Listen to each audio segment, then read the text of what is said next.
David Phelps spent 2 decades building one of the most recognizable voices in Christian music, and then he chose to walk away from the organization that made him famous, not once, but twice. What makes his story worth sitting with isn't the leaving itself.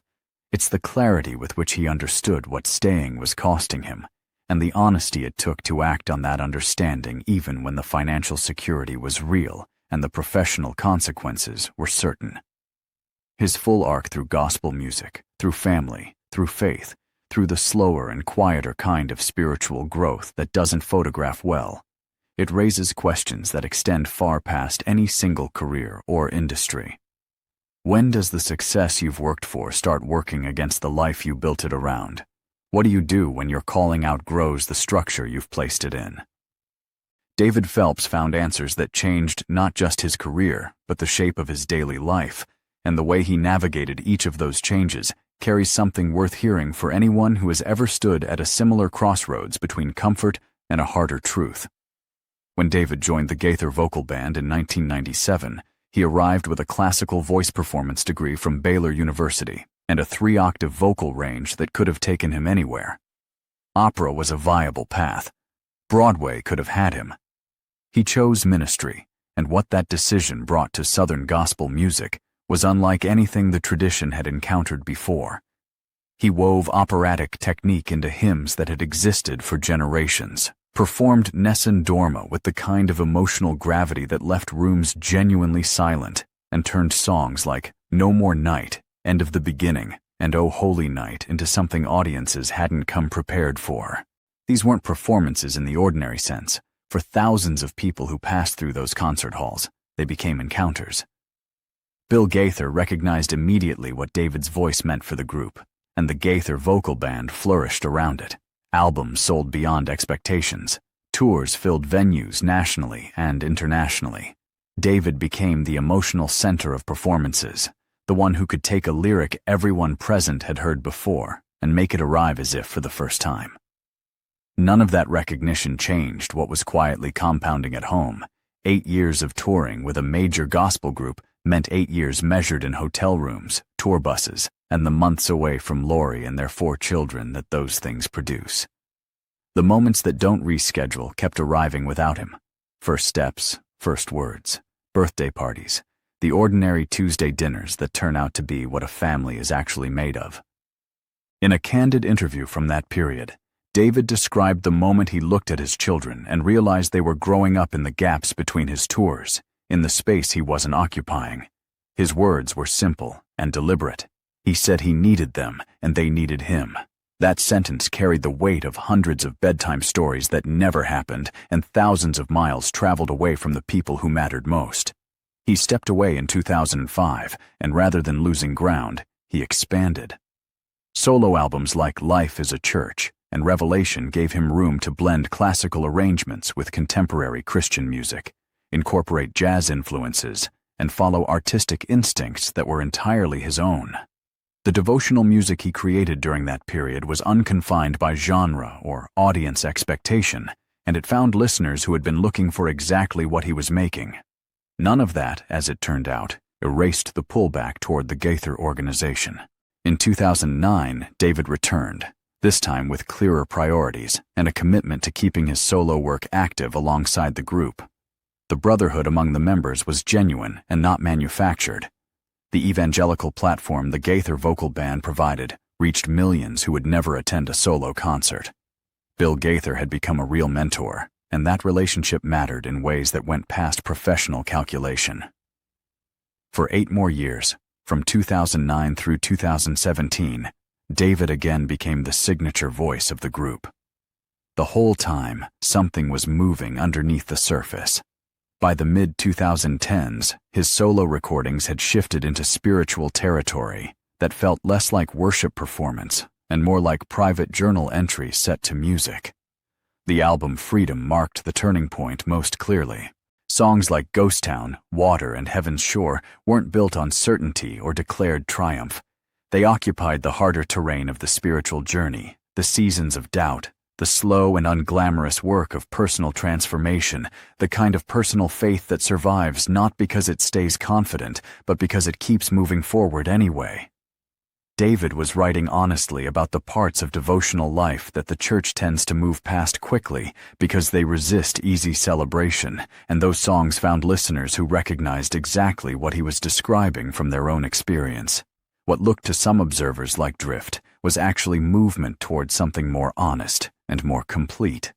The Southern gospel tradition leans heavily on certainty and declared victory.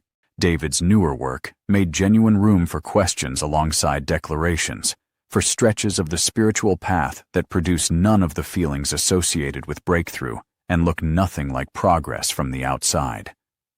That freedom of expression couldn't fit inside the group format, not because of conflict with anyone, but because the direction his artistry needed to follow required more space and more creative autonomy than a touring group with an established identity could provide. By 2017, the reasons had compounded into something too clear to keep working around. His youngest children were in their teenage years, a window that closes fast and doesn't reopen. His marriage had absorbed the costs of decades of professional absence, and choosing family again meant not a single dramatic gesture, but a sustained daily commitment requiring his actual physical presence. His creative instincts were pushing hard against group schedules and institutional expectations, and spiritually, the kind of ministry he felt drawn toward was more intimate and personal than a large-scale touring operation was designed to deliver. The departure happened without drama. David and Bill Gaither had an honest conversation, and Bill offered his full blessing along with public statements describing David as one of the most gifted vocalists in Christian music, making clear the door would always remain open for future collaborations. In an industry where exits typically generate lawsuits, bitter announcements, and carefully worded grievances delivered through social media, that outcome was nearly unheard of. David left at the height of his standing and kept the relationship fully intact. It reflected something both men understood. Honoring what a season gave you and recognizing that the season has ended are not opposites. They can happen at the same time, in the same conversation, without diminishing either thing. What he walked away from was real. Guaranteed income from a successful touring operation. The weight of the Gaither name, which opened doors across the gospel world without additional effort. The organizational infrastructure that handles logistics, while the artist simply shows up and performs. The enormous established audience. Most recording artists spend entire careers working toward that level of stability and visibility, and David chose to leave it because he had arrived at a specific understanding of what success actually means, not applause or album sales or the size of the stage, but whether the life being lived each day genuinely aligns with the calling underneath it. Since 2017, the solo career has validated the choice consistently.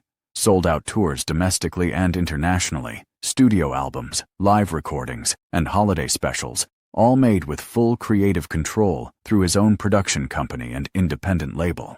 The music kept expanding. Jazz-influenced arrangements, classical crossover work, original worship compositions built for real encounter rather than polished presentation. The audience that followed him there came specifically for him, not for the platform he had left.